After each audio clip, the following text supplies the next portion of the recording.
The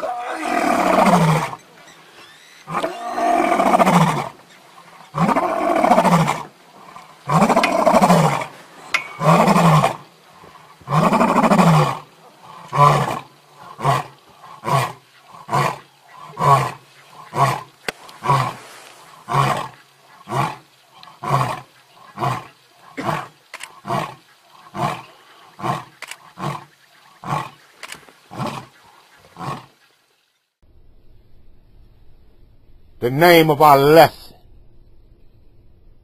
the book of Revelation revealed, part 2. Let's go to Isaiah chapter 28, verses 9 and 10. For what we shall read in these verses applies to the understanding of the mysteries of the Most High that is contained in the book of Revelation. In Isaiah chapter 28, verses 9 and 10, we read, "Whom shall he teach knowledge? And whom shall he make to understand doctrine? Them that are weaned from the milk and drawn from the breast.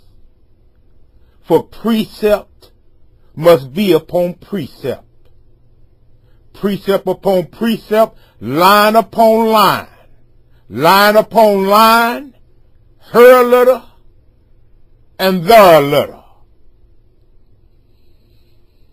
In part 1 of our study, the book of Revelation revealed, we spoke extensively of the Most High's warnings to the world, the first 7 plagues that are called 7 trumpets, which will serve the purpose of warning or awakening the people of earth to the glorious second coming of our holy Messiah, Yahushua HaMashiach.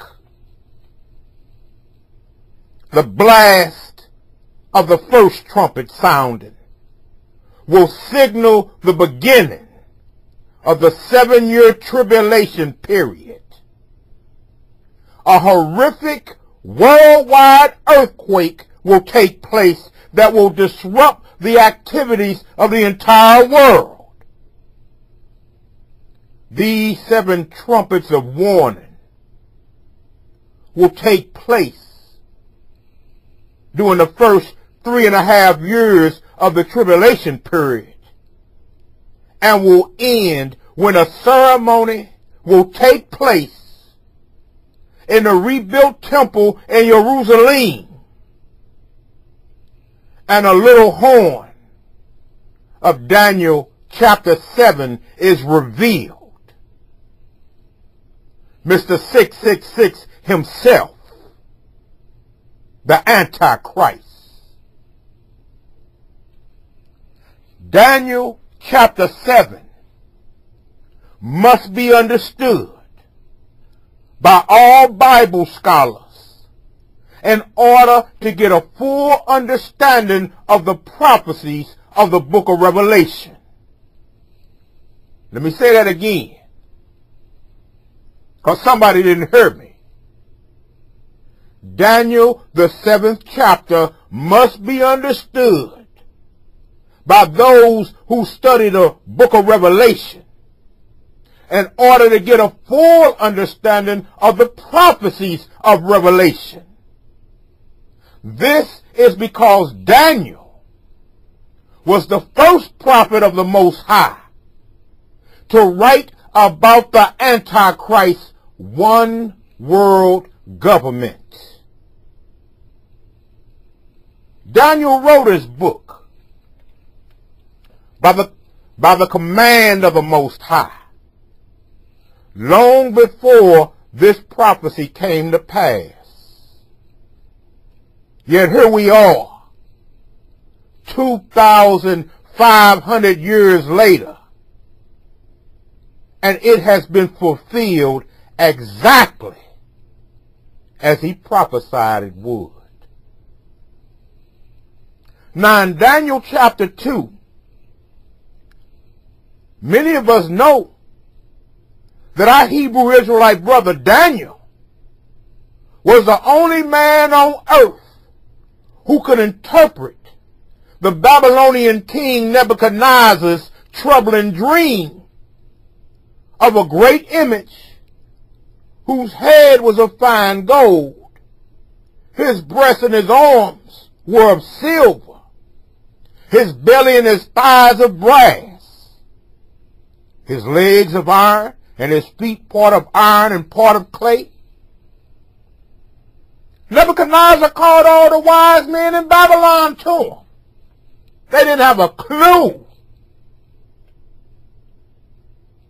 But there was a captive amongst the Hebrews, our brother Daniel, who was the only one who could give the king an answer to his troubling dreams. King Nebuchadnezzar in his dream saw a stone not cut with hands, smote the image on his feet, and broke it into pieces. Here is wisdom. What this great image and its different parts represented was the world-ruling Gentile heathen kingdoms of this world.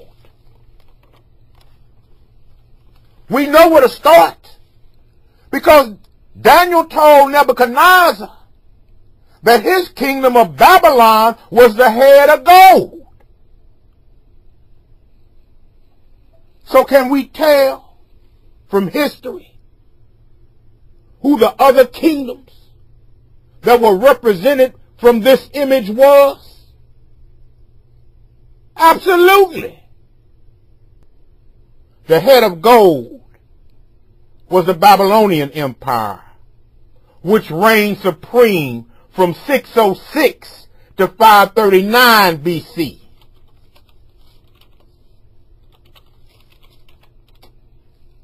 The chest of silver was the Medo-Persian Empire that ruled the world from 539 to 311 BC.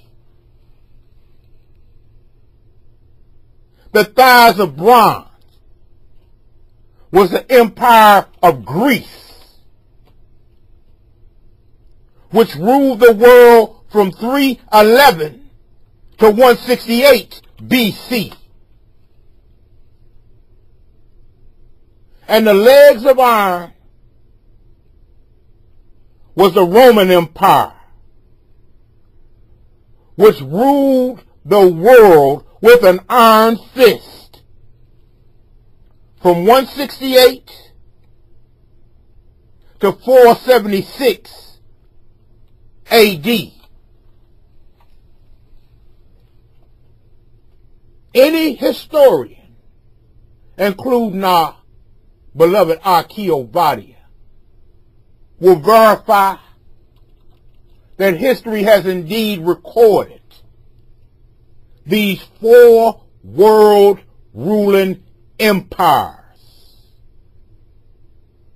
The 10 toes of the great image represent the final world-ruling empire in the last days of the times of the Gentiles that is on this earth right now, and who is setting up the new world order. The revived Roman Empire, formerly called today the European Union or the Common Market Nations, who will elect as their unquestioned leader in that ceremony to come in the rebuilt temple in Holy Jerusalem, the little horn of Daniel, chapter 7. Let's go to the book of Daniel, and let us read chapter 7. As we continue our study into the book of Revelation, revealed.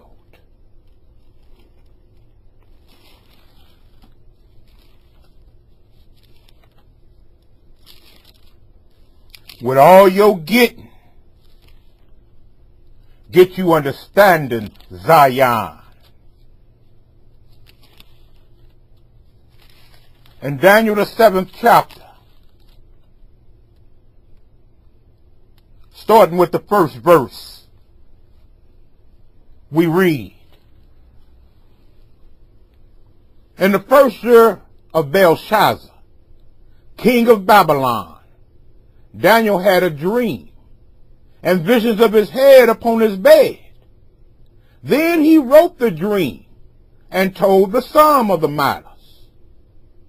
Daniel spake and said, I saw in my vision by night, and behold, the four winds of the heaven strove upon the great sea, and four great beasts came up from the sea, diverse one from another.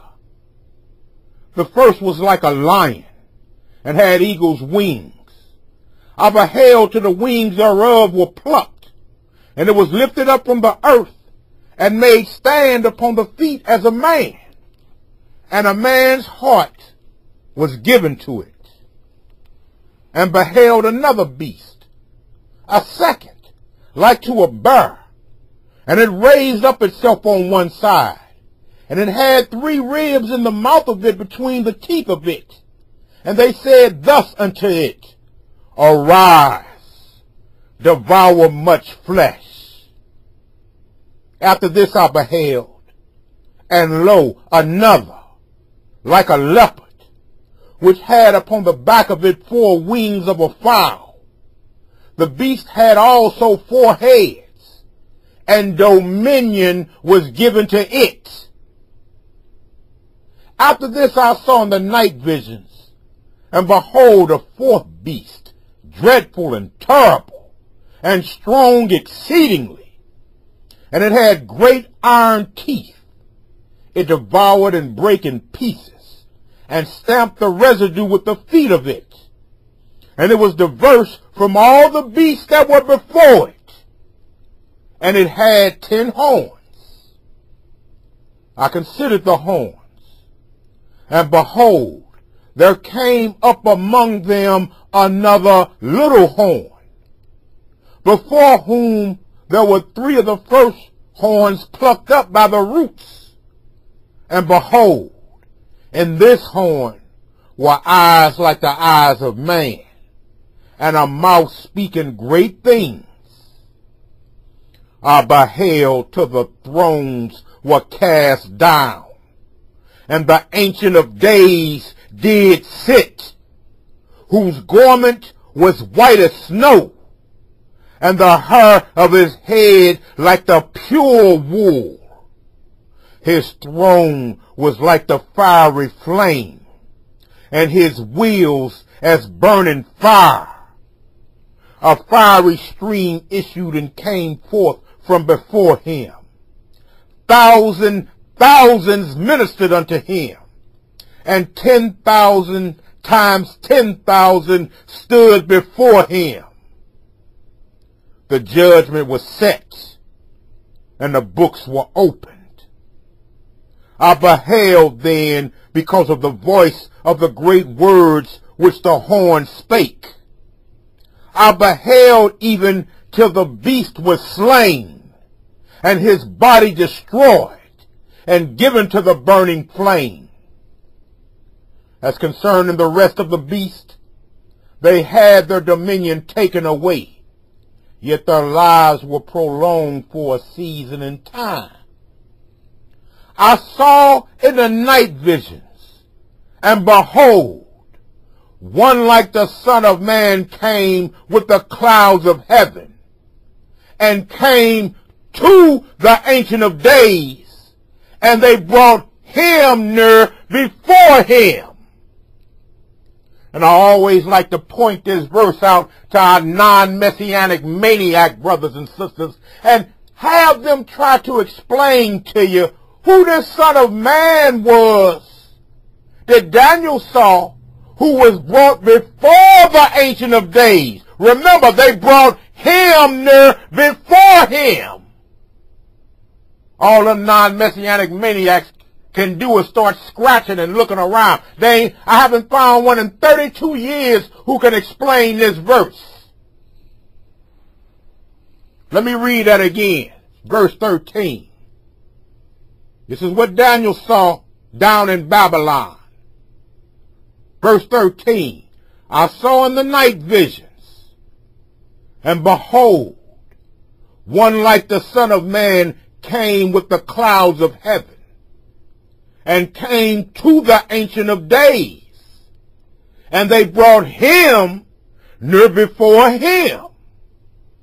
And there was given him dominion and glory and a kingdom, that all people, nations, and languages should serve him.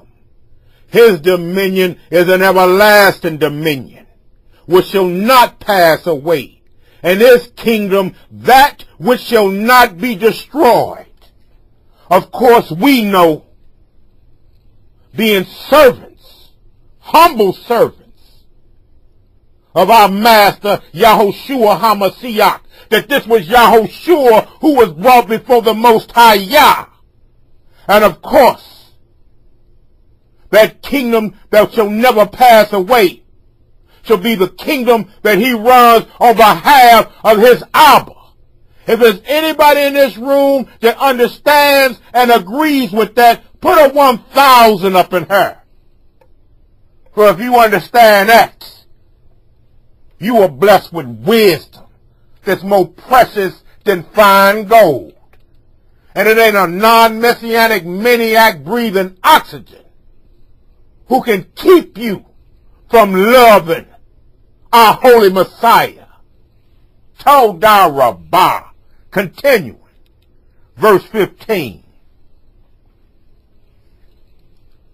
I, Daniel, was grieved in my spirit in the midst of my body, and the visions of my head troubled me. I came near unto one of them that stood by, and asked him the truth of all this. So he told me, and made me understand the interpretation of the things. These great beasts, which are four kings, which shall arise out of the earth. But the saints of the Most High shall take the kingdom, and possess the kingdom forever, even forever and ever. Then I would know the truth of the fourth beast, which was diverse from all the others, exceeding dreadful, whose teeth were of iron, and his nails of brass, which devoured, brake in pieces, and stamped the residue with his feet. And of the 10 horns that were in his head, and of the other which came up, and before whom 3 fell, even of that horn that had eyes and a mouth that spake very great things, whose look was more stout than his fellows. Stop! The visions that Daniel saw was likened unto the dream Nebuchadnezzar had. For Nebuchadnezzar saw the formation of these world-ruling empires in the form of an image with a head and shoulders and legs and feet. Daniel saw the vision of these world-ruling empires as beasts coming up out of the sea. If you Hebrews understand that, give me a 7 up in her. For the first beast that Daniel saw was the head that Nebuchadnezzar dreamed of. It was the Babylonian Empire. The second beast that Daniel saw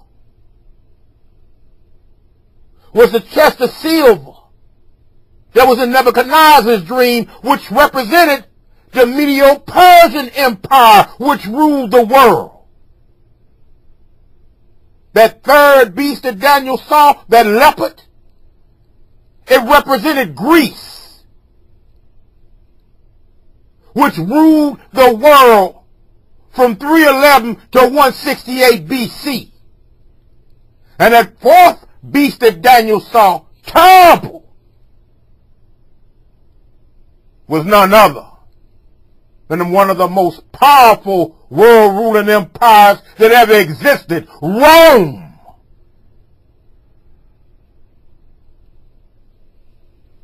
Todah. Let us continue. Verse 21. I beheld,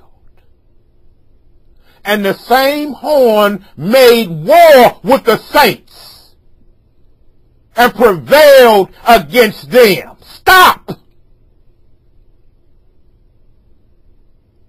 I beheld, and that same little horn that's going to rise up made war with the saints. Who are the saints? We are the saints, Zion.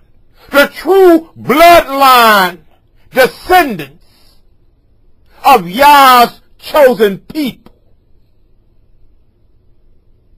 Now, the fat-bellied preacher say they don't teach the book of Revelation up in their congregations because it's going to stir the peoples. So they make up this fantastic lie of this so-called rapture where they're going to, I guess, sprout wings out their back and flop on away from her. Or maybe they're going to get a can of spiritual Red Bull, which they say makes you have wings. And they're going to flop on up out of her. But according to this manuscript, we got to scrap. We got to scrap on behalf of our Elohim. So again, I call out all you wilderness seekers. You Negroes want to pedal bicycles to the wilderness. You Negroes ready to take off running, low running, with a yellow streak wide as a highway down your back. You best get to the rear with the girl player. Because only true frontline soldiers need to be up on these front lines, because we know what we face, for we understand the manuscript. Let's go back to verse 21 of Daniel's vision in Daniel the 7th chapter. Let's start at verse 19. Then I would know the truth of the fourth beast, which was diverse from all the others. And Rome was diverse from Babylon, Persia, and Greece, much more terrible, exceeding dreadful, whose teeth were of iron and his nails of brass, which devoured, brake in pieces, and stamped the residue with his feet. And of the 10 horns that were in his head, and of the other which came up, and before whom 3 fell, even of that horn that had eyes and a mouth that spake very great things, whose look was more stout than his fellows. I beheld, and the same horn made war with the saints, and prevailed against them, until the Ancient of Days came, and judgment was given to the saints of the Most High. And the time came that the saints possessed the kingdom, the world. Thus he said, the fourth beast shall be the fourth kingdom upon earth, which shall be diverse from all kingdoms, and shall devour the whole earth, and shall tread it down and break it in pieces. And the 10 horns out of this kingdom are 10 kings that shall arise, and another shall rise after them. And he shall be diverse from the first, and he shall subdue 3 kings. And he shall speak great words against the Most High, and shall wear out the saints of the Most High, and think to change times and laws. And they shall be given into his hand until a time and times and the dividing of time for 3.5 years. But the judgment shall sit, and they shall take away his dominion, to consume and to destroy it until the end. And the kingdom and dominion and the greatness of the kingdom under the whole heaven shall be given to the people of the saints of the Most High, whose kingdom is an everlasting kingdom. And all dominions shall serve and obey him. Hitherto is the end of the matter. As for me, Daniel, my cogitations much troubled me, and my countenance changed in me. But I kept the matter in my heart. So as we can see, Zion, the dream that Nebuchadnezzar had of this great image correlates with the visions that Daniel had of these beasts rising up out the sea. For they represented world-ruling empires.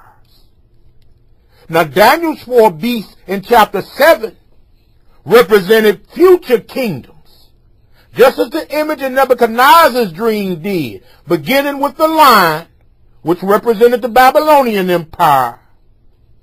Then Daniel saw a bear, which represented the Medo-Persian Empire, followed by a leopard, representing the Grecian Empire, and finally a 4th beast, representing the Roman Empire.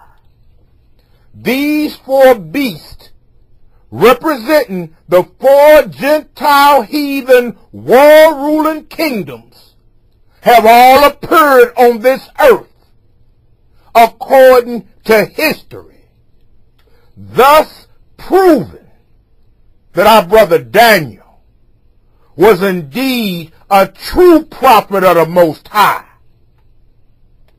And we should pay heed to the prophecy of Daniel, of the little horn, the Antichrist, to come in these last days. And here is an important footnote in history that the heathens will never teach you, Zion. When Alexander the Great began his conquest southward towards Egypt, he conquered most of Israel and besieged the holy city of Jerusalem. The black Hebrew Israelite high priest requested an audience with Alexander and showed Alexander the Greek that his whole life and career had been known and predicted by Yisrael's Elohim more than 200 years before he was born. The high priest taught Alexander from the 2nd, the 7th, and the 8th chapters of the book of Daniel.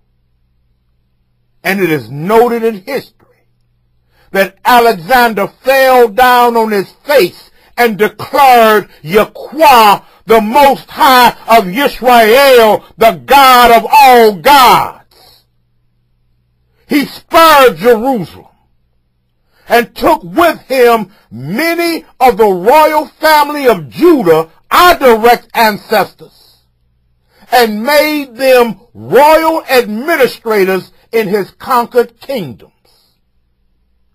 black Hebrew Israelites were spread throughout Alexander's empire. And history calls these forefathers of ours Hellenized Jews.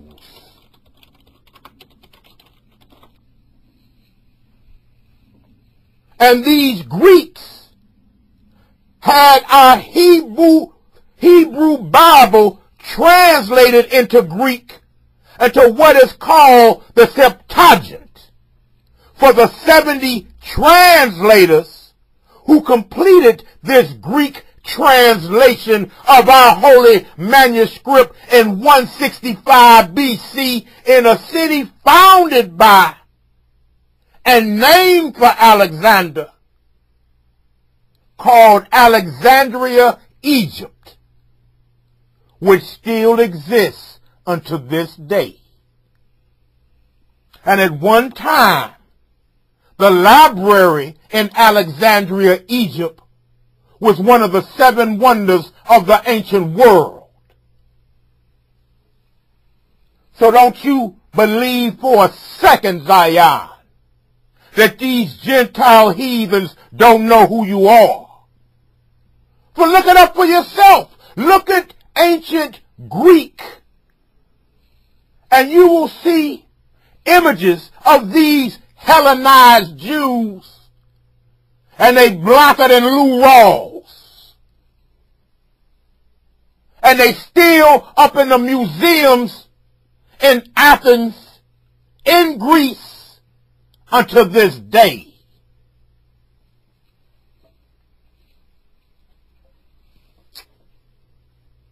So as we can see, you Hebrews, Daniel prophesied concerning the world-ruling empires of the heathens.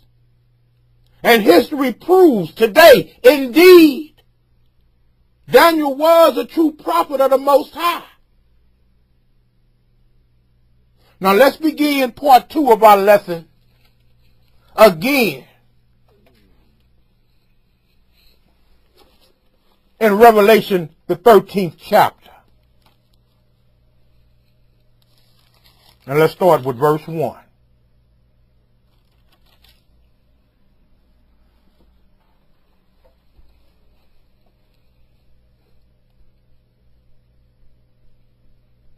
In Revelation chapter 13, starting with verse 1, we read, "And I stood upon the sand of the sea, and saw a beast rise up out of the sea, having 7 heads and 10 horns, and upon his horns 10 crowns, and upon his heads the name of blasphemy. And the beast which I saw was like unto a leopard, and his feet were as the feet of a bear, and his mouth as the mouth of a lion. And the dragon gave him his power and his seat and great authority. And I saw one of his heads as it were wounded to death, and his deadly wound was healed.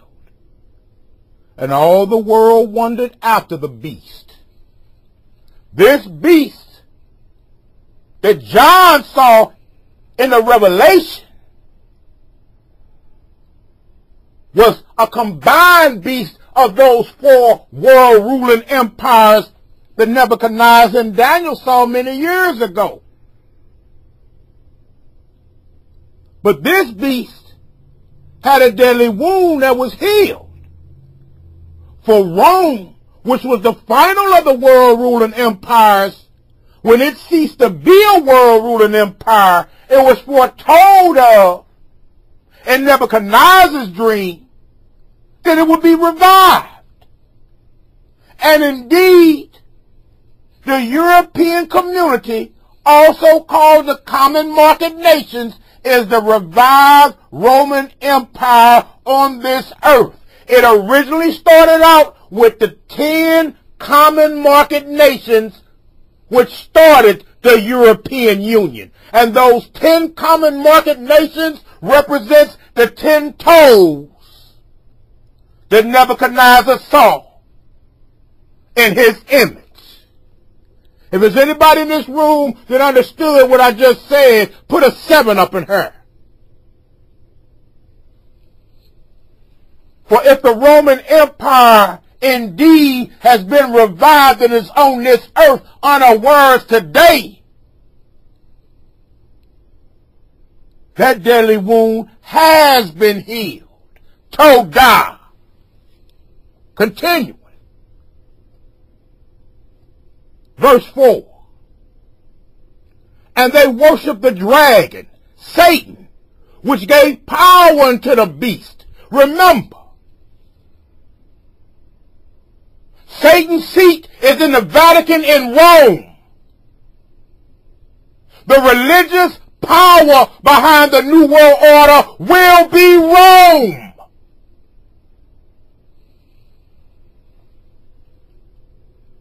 And they worship the dragon which gave power unto the beast. And they worship the beast, saying, who is like unto the beast? Who is able to make war with him? And there was given unto him a mouth speaking great things and blasphemies. And power was given him to continue 42 months. And he opened his mouth in blasphemy against the Most High, to blaspheme his name and his tabernacle, and them that dwell in heaven. And it was given unto him to make war with the saints, and to overcome them. Didn't we just read that in Daniel chapter 7? Line upon line, precept upon precept, her letter, their letter. Let he who has ears hear in these latter times. And it was given unto him to make war with the saints, and to overcome them. And power was given him over all kindreds and tongues and nations. And all that dwell upon the earth shall worship him, whose names are not written in the book of life of the Lamb slain from the foundation of the world. If any man have an ear, let him hear. He that leadeth in captivity shall go into captivity. He that killeth with the sword must be killed with the sword. Here is the patience and the faith of the saints. And I beheld another beast coming up out of the earth. And he had 2 horns like a lamb. And he spake as a dragon. Now this is the little horn coming up out of that beast, which represents the final world ruling empire. Verse 12. And he exercises all the power of the first beast before him. He will be elected as the unquestioned leader. And causeth the earth and them which dwell therein to worship the first beast, whose deadly wound was healed. And he doeth great wonders, so that he maketh fire come down from heaven on the earth in the sight of men. The little horn gonna make David Copperfield look like a chump with the magic tricks he gonna be pulling up in the sky. And deceiveth them that dwell on the earth by the means of those miracles which he had power to do in the sight of the beast, saying to them that dwell on the earth, that they should make an image to the beast, which had the wound by a sword and did live. And he had power to give life unto the image of the beast, that the image of the beast should both speak and cause that as many as would not worship the image of the beast should be killed. And he causeth all, both small and great, rich and poor, free and bond, to receive a mark in their right hand or in their foreheads, and that no man might buy or sell, save he that had the mark or the name of the beast or the number of his name. Here is wisdom. Let him that hath understanding count the number of the beast, for it is the number of a man, and his number is 666. And in last week's, part 1 of our lesson, we showed you in detail how 2,000 years ago it was not possible that small and great, rich and poor and free and bond could be marked in those days. The technology was not at hand. But we prove beyond a shadow of a doubt that the technology that exists today in the Greco-Roman year of 2013, they more than have that capability, and it's already set up right now, even as we speak. And we even provided you what it's going to look like when you go shopping here in the near future. No need for checkout lines, because when you go past them scans, all your products and the deduction out your accounts will take place in the blink of an eye. If y'all understand that the technology only exists today for Revelation 13 to be fulfilled, put a 77 up in this room. Let me know y'all walking with me as we go forth in this lesson, Zion. Todah. Because we got a man-made doctrine called preterism that tried to sneak up in this room. But we had some Hebrews trying to tell us that these things took place 2,000 years ago. And the fastest way you could get from one city to the other was on horseback back then. No, we're not having it. Todah. Now let's go to Revelation chapter 14 and start with verse 1.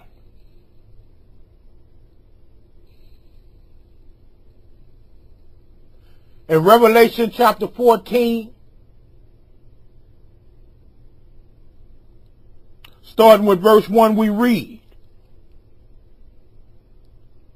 "And I looked, and lo, a lamb stood on the Mount Zion, and with him 144,000, having his Father's name written in their foreheads.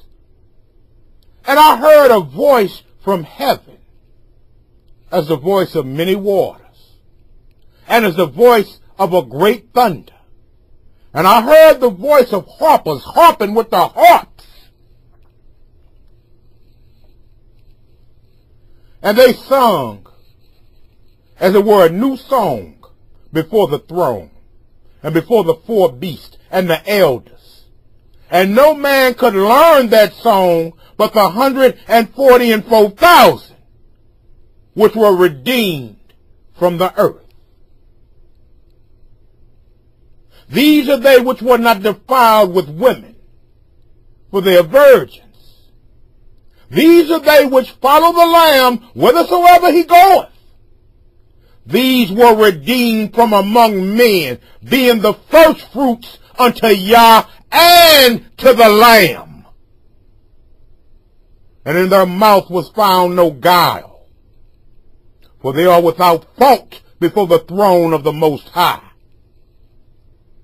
And I saw another angel fly in the midst of heaven, having the everlasting gospel to preach unto them that dwell on the earth, and to every nation and kindred and tongue and people, saying with a loud voice, Fear Yah, and give glory to him. for the hour of his judgment is come. And worship him that made heaven and earth and the sea and the fountains of water. And there followed another angel saying, Babylon is fallen, that great city, because she made all nations drink of the wine of the wrath of her fornication. And the third angel followed them, saying with a loud voice, If any man worship the beast and his image, and receive his mark in his forehead or in his hand, the same shall drink of the wine of the wrath of Yah, which is poured out without mixture into the cup of his indignation. And he shall be tormented with fire and brimstone in the presence of the holy angels and in the presence of the Lamb. And the smoke of their torment ascendeth up forever and ever. And they have no rest day nor night, who worship the beast and his image.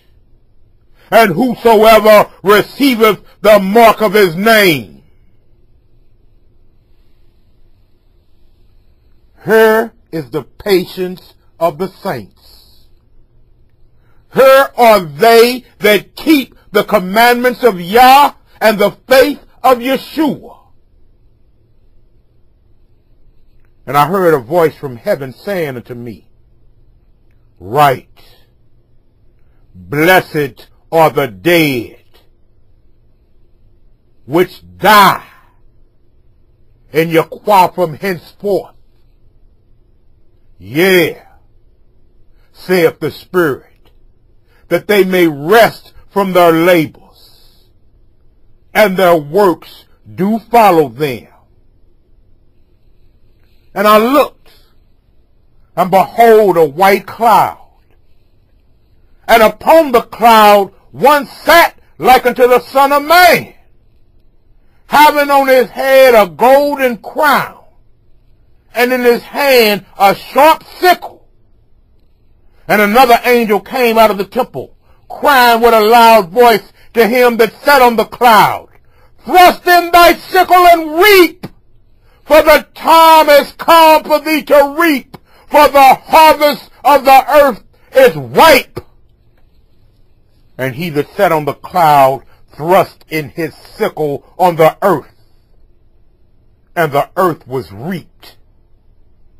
And another angel came out of the temple which is in heaven, he also having a sharp sickle. And another angel came out from the altar, which had power over fire, and cried with a loud cry to him that had the sharp sickle, saying, Thrust in thy sharp sickle, and gather the clusters of the vine of the earth, for her grapes are fully ripe. And the angel thrust in his sickle into the earth, and gathered the vine of the earth, and cast it into the great winepress of the wrath of Yah. And the winepress was trodden without the city, and blood came out of the winepress, even unto the horses' bridles, by the space of 1,600 furlongs.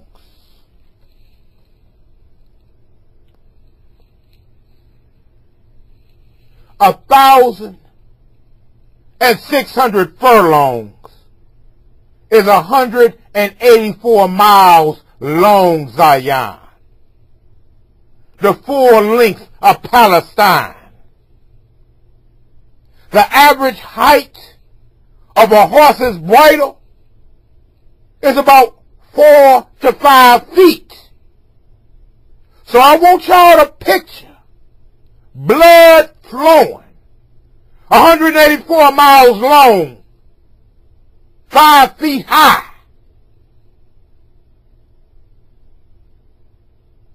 People can keep thinking Yeshua is some kind of chump. Well, the reason they do that is because he came as a lamb. But he coming back as a royal lion, partner. He coming back to kick ass and take names. And the blood is going to flow to the horse's bridle. 184 miles long and 5 feet deep. If you understand that, put an 8 up in her. And maybe you can begin to understand why the fat belly preachers don't want to teach the book of Revelation up in their church houses. Reverend, do you mean Jesus is going to be killing? Now wait a minute, we thought Jesus was loved. That's an awful lot of killing, isn't it? How can Jesus be loved, Reverend, if he's going to be killing like that? Do y'all understand why they won't touch the book of Revelation up in these church houses? I certainly do. He came forth as a lamb. Yeshua is coming back as a roaring lion. The lion of the tribe of Yehudah. Hallelujah. I want my enemies to know and understand that. I don't serve that pink-booted white boy up on that stained glass looking all sad and weak. Oh, that's Jesus. Jesus is love. Oh, he's love. He loves on Sunday. He loves on Monday. Well, I serve Yeshua. And he coming back to kill, kill, kill! They look at me like I'm crazy. That's when they start reaching for their cell phones, ready to hit 911. We got a crazy man up in church. Please send the police. That's why I don't go messing with these churches no more. Back in my youth, I used to go do that. But I ran out of bail money a long time ago, and I leave them folks alone. Because I came around to the line of thinking, maybe they ain't part of the remnant. So I'm going to continue on my mission to be a remnant finder, and I'm going to seek out the remnant of the lost sheep of the house of Israel who going to understand these things.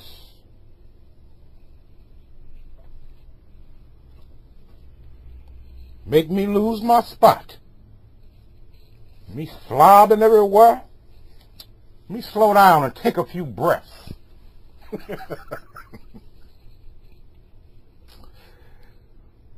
The great wine press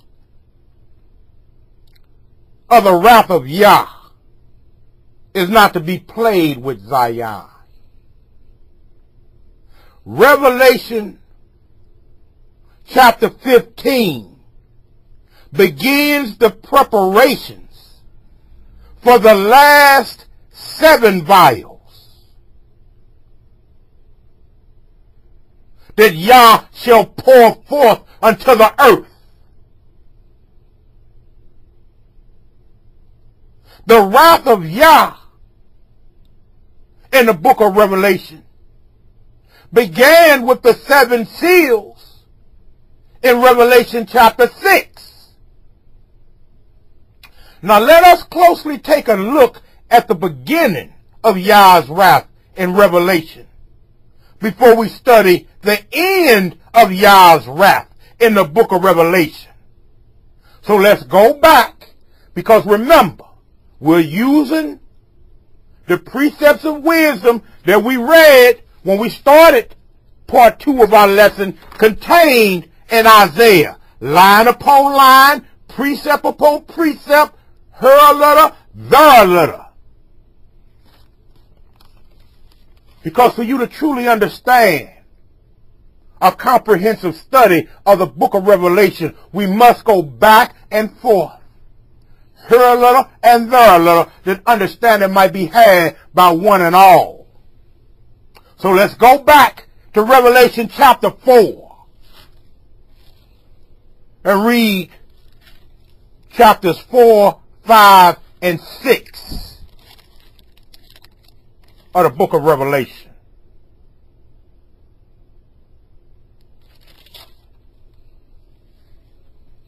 Beginning with Revelation chapter 4, verse 1, we read, "After this I looked, and behold, a door was opened in heaven. And the first voice which I heard was as it were of a trumpet talking with me, which said, Come up hither, and I will show thee things which must be hereafter. And immediately I was in the Spirit, and behold, a throne was set in heaven, and one sat on the throne. And he that sat was to look upon like a jasper and a sardine stone. And there was a rainbow round about the throne, in sight like unto an emerald. And round about the throne were 24 seats, and upon the seats I saw 24 elders sitting, clothed in white raiment, and they had on their heads crowns of gold. And out of the throne proceeded lightnings and thunderings and voices. And there were 7 lamps of fire burning before the throne, which are the 7 spirits of Yah. And before the throne there was a sea of glass like unto crystal. And in the midst of the throne, and round about the throne, were 4 beasts full of eyes before and behind. And the first beast was like a lion, and the second beast like a calf, and the third beast had a face as a man, and the fourth beast was like a flying eagle. And the 4 beasts had each of them 6 wings about them, and they were full of eyes within, and they rest not day and night, saying, Holy, holy, holy, Yahweh Elohim Almighty, which was and is to come. And when those beasts give glory and honor and thanks to him that sat on the throne, who liveth forever and ever, the 24 elders fall down before him that sat on the throne, and worship him that liveth forever and ever, and cast their crowns before the throne, saying, Thou art worthy, O Yahweh, to receive glory and honor and power, for thou hast created all things. They are and were created. Chapter 5 of the book of Revelation, verse 1. And I saw in the right hand of him that sat on the throne a book written within and on the backside, sealed with 7 seals. And I saw a strong angel proclaiming with a loud voice, Who is worthy to open the book and to loose the seals thereof? And no man in heaven, nor in earth, neither under the earth, was able to open the book, neither to look thereon. And I wept much, because no man was found worthy to open and to read the book, neither to look thereon. And one of the elders saith unto me, Weep not. Behold, the Lion of the tribe of Judah, the Root of David, hath prevailed to open the book, and to loose the 7 seals thereof. And I beheld, and lo, in the midst of the throne, and of the 4 beasts, and in the midst of the elders, stood a lamb, as it had been slain, having 7 horns and 7 eyes, which are the 7 spirits of Yah sent forth into all the earth. And he came and took the book out of the right hand of him that sat upon the throne. And when he had taken the book, the 4 beasts and 24 elders fell down before the Lamb, having every one of them harps and golden vials full of odors, which are the prayers of saints. And they sung a new song, saying, Thou art worthy to take the book and to open the seals thereof, for thou wast slain, and hast redeemed us to Yah by the blood out of every kindred and tongue and people and nation, and hast made us unto our Elohim kings and priests, and we shall reign on the earth. And I beheld, and I heard the voice of many angels round about the throne, and the beast and the elders. And the number of them was 10,000 times 10,000 and thousands of thousands, saying with a loud voice, Worthy is the Lamb that was slain to receive power and riches and wisdom and strength and honor and glory and blessing. And every creature which is in heaven and on the earth and under the earth, and such as are in the sea, and all that are in them, heard I saying, Blessing and honor and glory and power be unto him that sitteth upon the throne, and unto the Lamb forever and ever. And the 4 beasts said, Amen. And the 24 elders fell down and worshipped him that liveth forever and ever. Revelation chapter 6, starting with verse 1.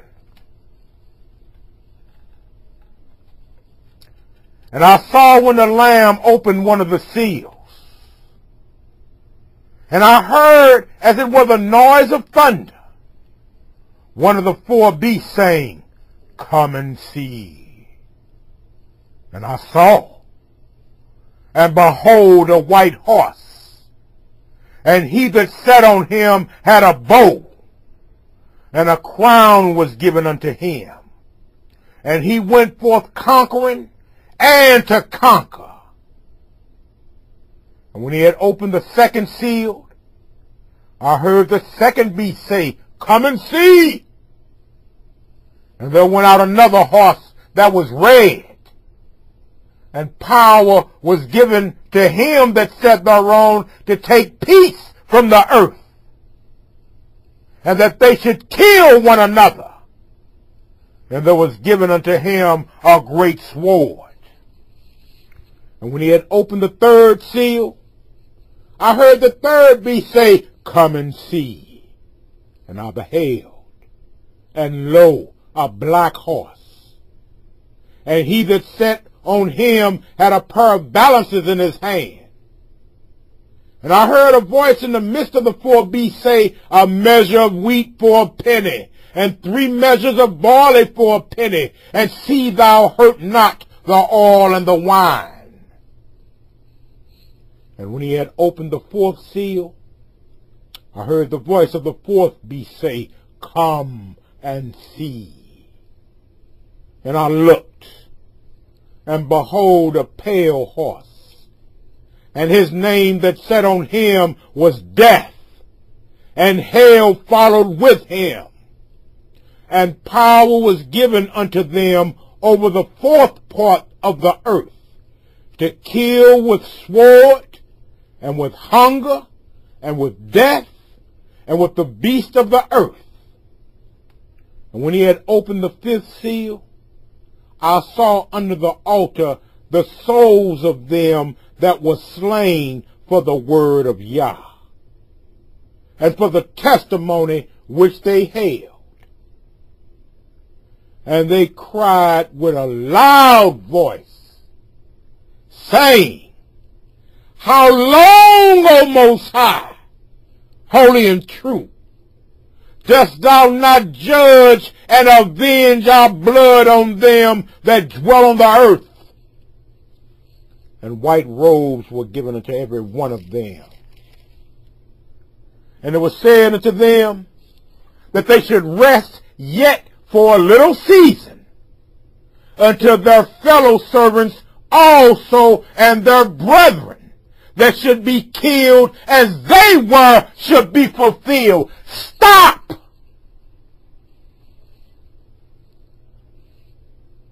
I see nothing in this verse we just read that made it hard for me to understand it the first time I read it. Some of us must be killed as our ancestors were, standing on the word of the Most High Yah.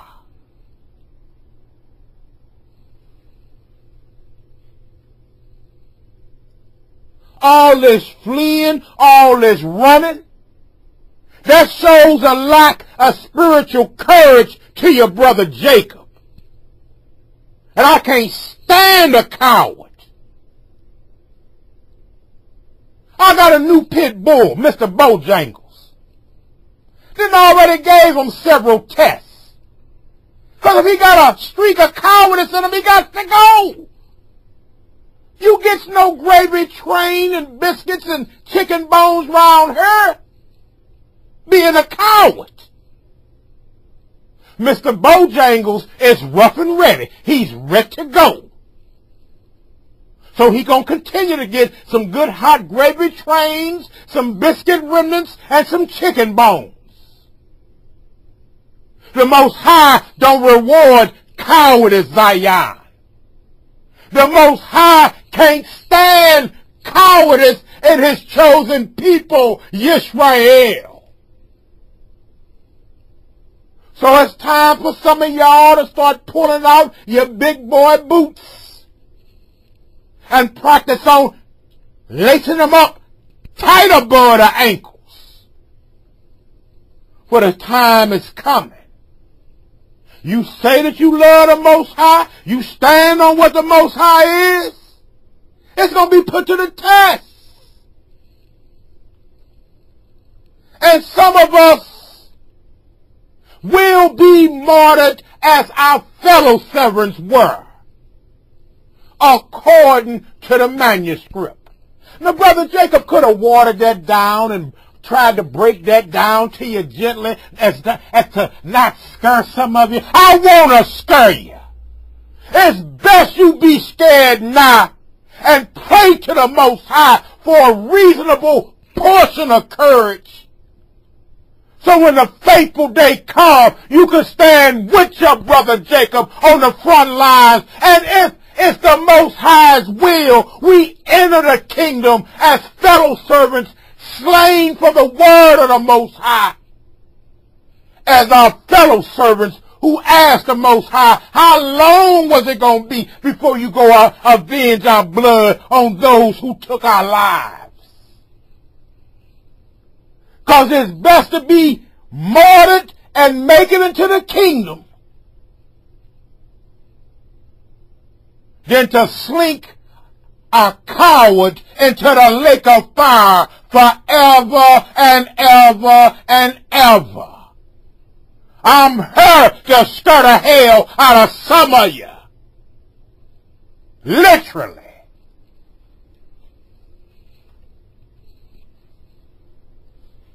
Again, verse 11. Post that for me, Aki. Well, let's bag up. Let's go back to verse 9. Because somebody needs to understand this Shabbat, so they can start making a prayer request for a reasonable portion of courage that's going to be needed in this hour.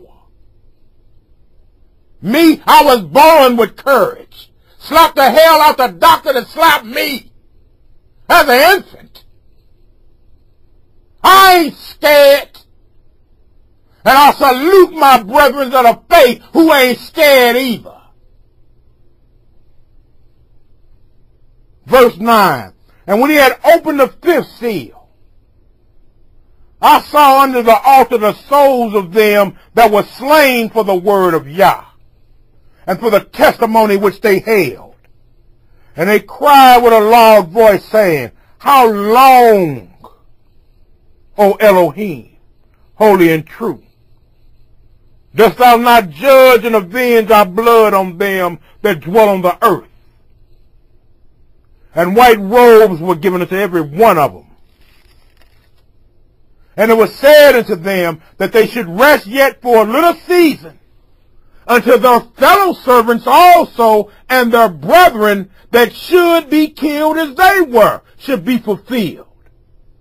And I beheld, when he had opened the sixth seal, and lo, there was a great earthquake, and the sun became black as sackcloth of hair, and the moon became as blood, and the stars of heaven fell unto the earth, even as a fig tree casteth her untimely figs when she is shaken of a mighty wind. So we know this has not happened yet, but it will in the days to come. Soon, Zion. And the heaven departed as a scroll when it is rolled together, and every mountain and island were moved out of their places. And the kings of the earth, and the great men, and the rich men, and the chief captains, and the mighty men, and every bondman, and every free man, hid themselves in the dens and in the rocks of the mountains, and said to the mountains and rocks, Fall on us, and hide us from the face of him that sitteth on the throne, and from the wrath of the Lamb. For the great day of his wrath is come. And who shall be able to stand? Who? For the great day of his wrath is come. And who shall be able to stand? Revelation chapter 15 is an introduction to the last 7 and final plagues on mankind. Throughout history, the Most High has poured out his wrath in judgment. Adam and Eve's sin in the Garden of Eden brought the entire human race under judgment. By the days of Noah, man had become so wicked that Yah sent the judgment of the great flood to destroy the entire world, except 8 people: Noah, his 3 sons, and their wives. Centuries of disobedience and wickedness by our ancestors, the ancient black Hebrews, eventually led to our judgment and captivity, which resulted in bondage and slavery for us. First, the northern 10 tribes of Israel in 722 BC by the Assyrian Empire. Then the southern kingdom of our direct ancestors, the kingdom of Judah, in 606 BC by the Babylonian Empire. Cities named Sodom and Gomorrah were completely destroyed by Yah with fire and brimstone in judgment. Now in chapters 15 and 16 of the book of Revelation, we see the final outpouring of the Most High Yah's wrath before Yeshua's return. Revelation chapter 15 sets the stage for the last 7 vial judgments that cover the last 3.5 years of the tribulation period. A key to understanding Revelation chapter 15 is that a vial is actually a bowl. And these final 7 judgments are called the bowl judgments. These 7 bowl judgments will be progressively destructive and end with Yeshua HaMashiach appearing in the clouds of glory. The last 7 plagues will be a horrible payback, recompense for the wicked. The last 7 plagues contains Yah's wrath without mercy.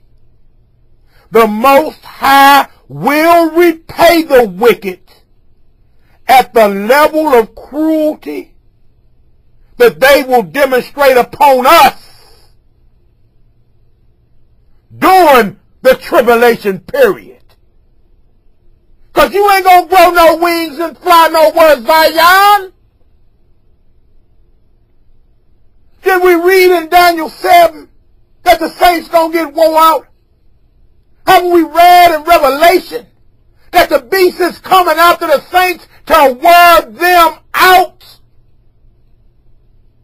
And this is why the Most High Yah is going to put it on the heathen with these last 7 judgments for all that they've done to us during this great persecution upon us during the tribulation period. Let me say that again. The last 7 plagues contains Yah's wrath without mercy. The Most High will repay the wicked at the level of cruelty they demonstrated upon us, Yah's chosen people, Yisrael, the black Hebrews who are the sons and daughters of Abraham, Isaac, and Jacob in the flesh, who will be persecuted beyond measure during the Great Tribulation.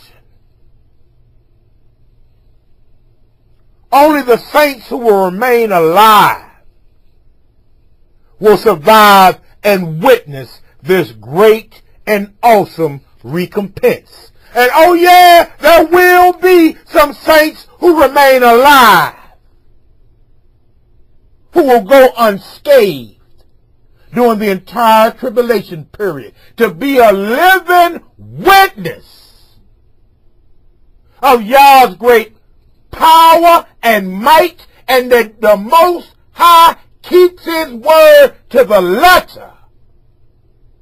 For there will be a portion of the remnant who will walk into Yah's kingdom never having tasted death. For some of y'all are going to see the Battle of Armageddon. You're going to see the victorious Lamb who came back a lion, establish the millennial 1,000-year rulership on this earth.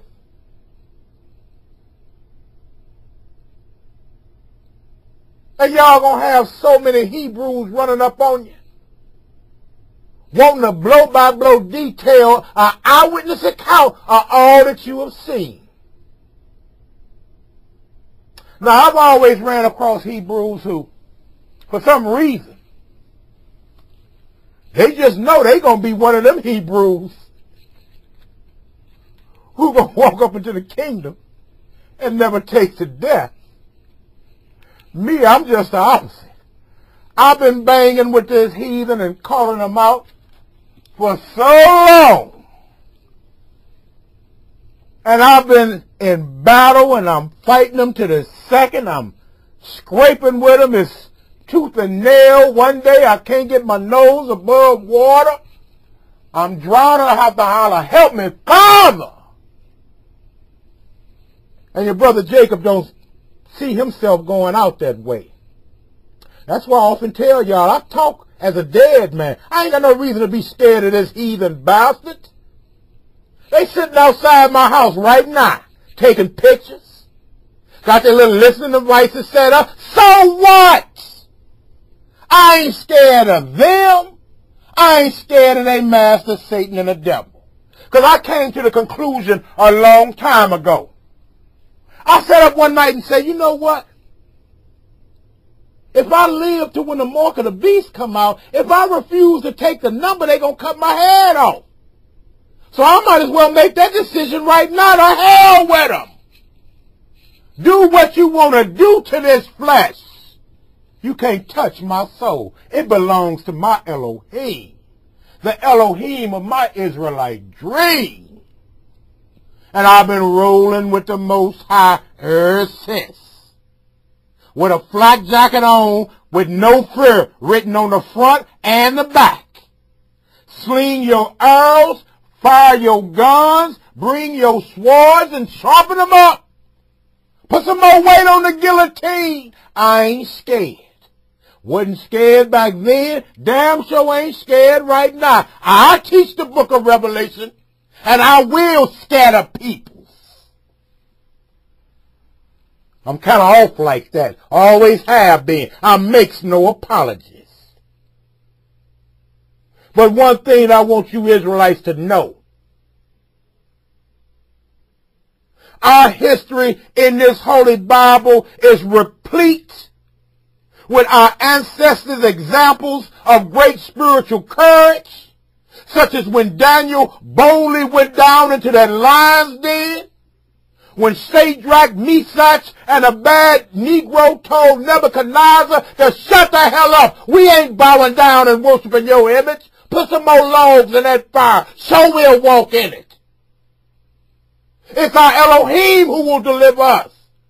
And even if he don't, we still ain't going to bow down to you. The Most High looking for some modern day Shadrach, Meshach, and a bad Negroes. He looking for some modern day Daniels. He looking for some modern day servants who going to stand on it and represent Zion in the true spirit. I blow the trumpet in Zion and let this heathen know the hell with you. Why? Because Brother Jacob remembers. Just like down in African Egypt, these plagues that's coming will not affect Yah's chosen people. Just as the plagues that destroyed those black Africans down in Egypt didn't affect the Hebrew slaves who dwelt in Goshen.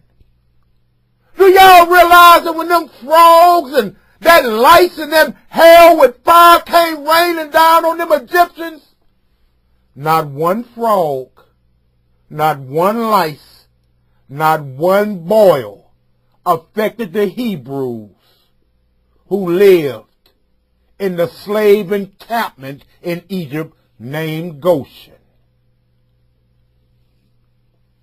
And for those of y'all who need a little spiritual encouragement, this Shabbat, your brother Jacob got a gift for you. Let's go to Jeremiah, the book of Psalms, the 91st Psalms. Let me remind you of a promise that the Most High gave us a long time ago, a promise to his faithful saints. That promise is contained in the 91st Psalm. Let's go there. Somebody needs to hear that this Shabbat, because Brother Jacob done scared somebody out there who gonna watch this lesson on the YouTube channel or somebody up in this assembly right now. And they need a little spiritual encouragement. And I'm glad to provide it this Shabbat. Let us remember the Most High's promise to his faithful servants contained in the 91st Psalm. In Psalms 91, starting with verse 1, we read, "He that dwelleth in the secret place of the Most High shall abide under the shadow of the Almighty. I will say of Yahweh, He is my refuge and my fortress, my Elohim. In Him will I trust. Surely He shall deliver thee from the snare of the fowler, and from the noisome pestilence. He shall cover thee with His feathers, and under His wings shalt thou trust.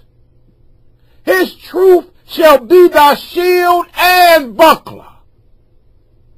Thou shalt not be afraid for the terror by night, nor for the arrow that flieth by day, nor for the pestilence that walketh in darkness, nor for the destruction that wasteth at noonday. Don't be scared when you see Yah pouring out His wrath upon this earth, Zion. 1,000 shall fall at thy side, and 10,000 at thy right hand, but it shall not come near thee. Only with thine eyes shalt thou behold and see the reward of the wicked. The Most High wants you to witness this. Because thou hast made Yahweh, which is my refuge, even the Most High thy habitation. There shall no evil befall thee, neither shall any plague come near thy dwelling. For He shall give His angels charge over thee, to keep thee in all thy ways. They shall bear thee up in their hands, lest thou dash thy foot against a stone. Thou shalt tread upon the lion and adder, the young lion and the dragon shalt thou trample under feet. And I'm stomping the hell out of them. And love it. I love it! Because He hath set His love upon me. Therefore will I deliver him. I will set him on high, because he hath known my name. He shall call upon me, and I will answer him. I will be with him in trouble. I will deliver him and honor him. With long life will I satisfy him and show him my salvation. Whoo, if that's not a promise from the Most High and to His faithful servants, I don't know what is. And it sustains Brother Jacob in good times and bad. It sustains me. For Yahweh is my refuge, my fortress. In him will I trust unto the end, my friend. And whatever it is the Most High's will, let it be done. Hallelujah!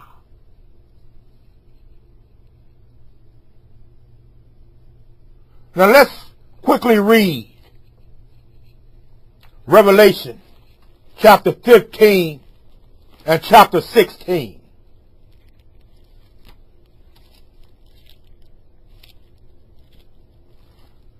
For there are many who do not understand. But we're going to put an end to that.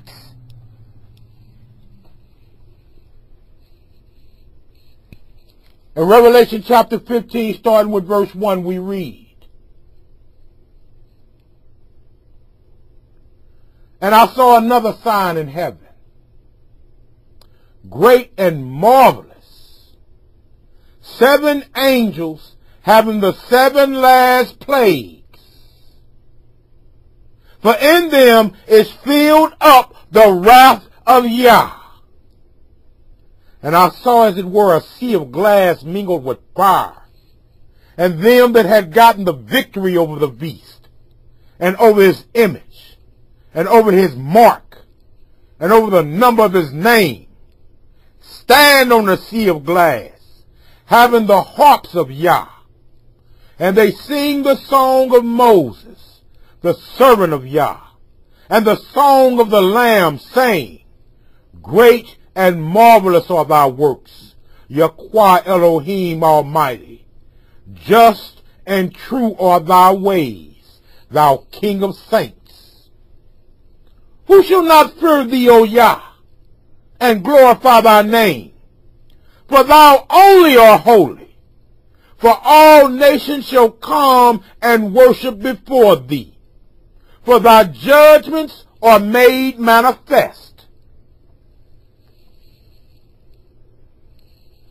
And after that I looked, and behold, the temple of the tabernacle of the testimony in heaven was opened.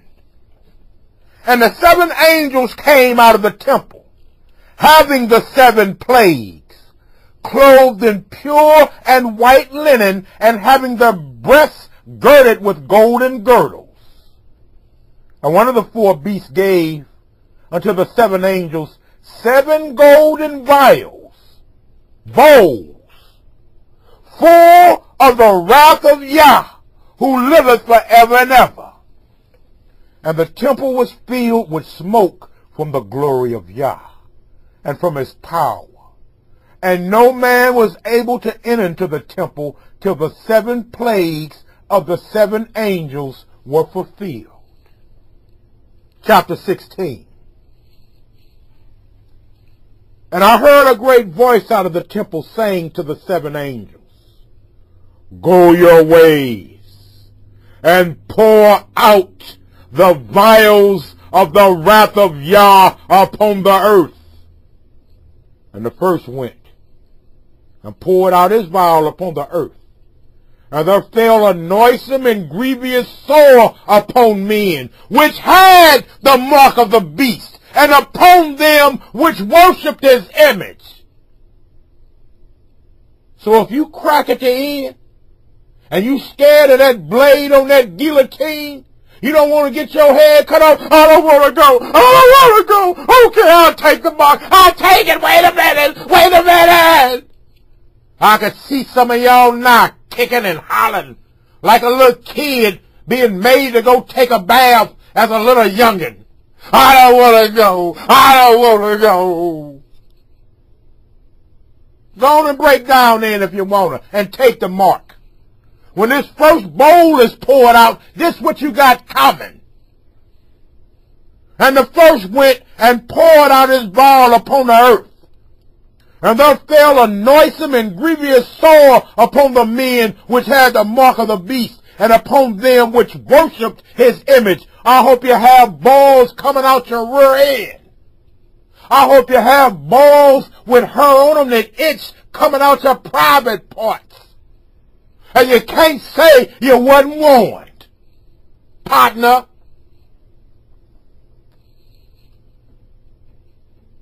Make me lose my spot again. Verse 3. And the second angel poured out his vial upon the sea, and it became as the blood of a dead man. And every living soul died in the sea. And the third angel poured out his vial upon the rivers and fountains of waters, and they became blood. And I heard the angel of the water say, Thou art righteous, O Yahweh, which art and was and shalt be, because thou hast judged thus. For they have shed the blood of saints and prophets, and thou hast given them blood to drink, for they are worthy. Stop! They have shed the blood of saints and prophets. And the Most High gonna give them blood to drink. Hallelujah! I serve an El that don't play. James Brown didn't know about the big payback. The Most High knows about the big payback. Verse 7. And I heard another out of the altar say, Even so, Yahweh Elohim Almighty, true and righteous are thy judgments. And the fourth angel poured out his vial upon the sun. and power was given unto him to scorch men with fire. And men were scorched with great heat, and blasphemed the name of Yah, which hath power over these plagues. And they repented not to give him glory. And the fifth angel poured out his vial upon the seat of the beast, and his kingdom was full of darkness, and they gnawed their tongues for pain, and blasphemed the Elohim of heaven because of their pains and their sores, and repented not of their deeds.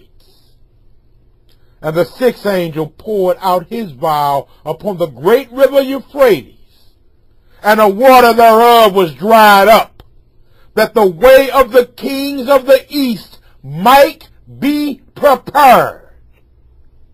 And I saw three unclean spirits like frogs come out of the mouth of the dragon, and out of the mouth of the beast, and out of the mouth of the false prophet. For they are the spirits of devils, working miracles, which go forth unto the kings of the earth and of the whole world, to gather them to the battle of that great day of Yah Almighty. Behold, I come as a thief. Blessed is he that watcheth, and keepeth his garments, lest he walk naked, and they see his shame.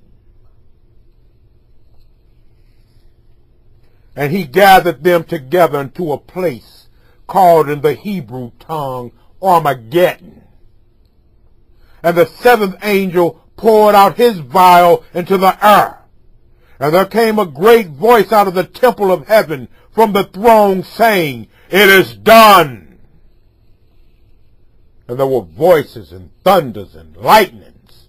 And there was a great earthquake, such as was not since men were upon the earth, so mighty an earthquake and so great. And the great city was divided into 3 parts, and the cities of the nations fell. And great Babylon came in remembrance before Yah, to give unto her the cup of the wine of the fierceness of his wrath. And every island fled away, and the mountains were not found. And there fell upon men a great hail out of heaven, every stone about the weight of a talent, 75-pound hailstones. And men blasphemed Yah because of the plague of the hail, for the plague thereof was exceeding great.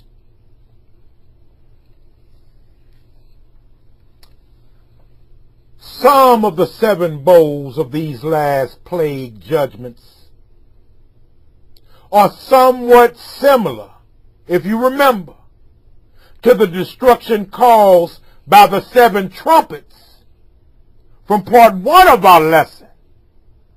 For example, a third of the seas turned to blood during the 2nd trumpet, but all the seas turned to blood during the 2nd bowl. If y'all understand that, put a 2 up in her. Let me say that again. Some of the 7 bowls are somewhat similar to the destruction caused by the 7 trumpets that we studied earlier. A third of the seas turned to blood during the 2nd trumpet, but all the seas turned to blood during the 2nd bowl. Torah, you get it? The Most High signals with the trumpets of warnings what he intends to do during the 7 bowl judgments. A time when there is no mercy by Yah, and he unleashes his full wrath and fury upon the wicked. Now check this. World War III occurs during the 6th trumpet. The Battle of Armageddon occurs during the 6th bowl. The word Armageddon comes from two Greek words, Har-Megidon, and they are transliterated in English as one word, Armageddon.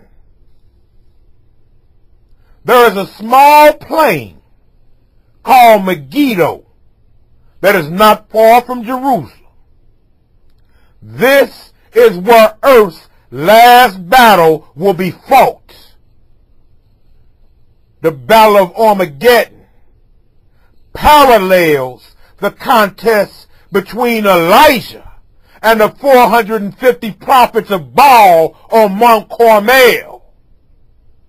A throwdown showdown is coming between the Lamb of Yah and the great impostor to come, the Antichrist. The whole world is going to see, just as our Hebrew ancestors saw on Mount Carmel in the days of Elijah the prophet, which God is Almighty God. Now here is wisdom. This is the scenario. After Yah unmasks the beast's kingdom in the fifth bowl that's poured out and plunges them into darkness, and they start gnawing on their tongues because of their pains, the beast's empire will begin to disintegrate and start collapsing.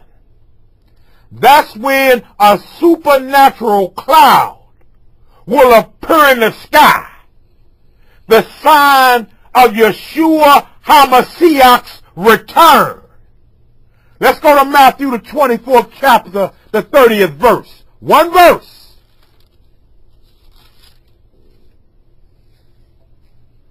Line upon line, precept upon precept, here a little, there a little.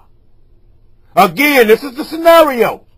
When that fifth bowl is poured out, and the beast's kingdom is starting to be plunged in the darkness, and these plagues is wearing them out. They got sores on the tip of their nose and right up in their rectum and rear ends that they can't quite get to and scratch and get a little relief.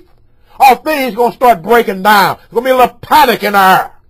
That's when a supernatural cloud going to appear in the sky. Yeshua said this, Matthew the 24th chapter, the 30th verse, we read. And then shall appear the sign of the Son of Man in heaven. And then shall all the tribes of the earth mourn. And they shall see the Son of Man coming in the clouds of heaven with power and great glory. When the kings of the earth see the sign in the sky, they're going to tremble. And the Antichrist will use their anxiety against them and will command that they join him in the fight against he who is coming from the sky to do battle.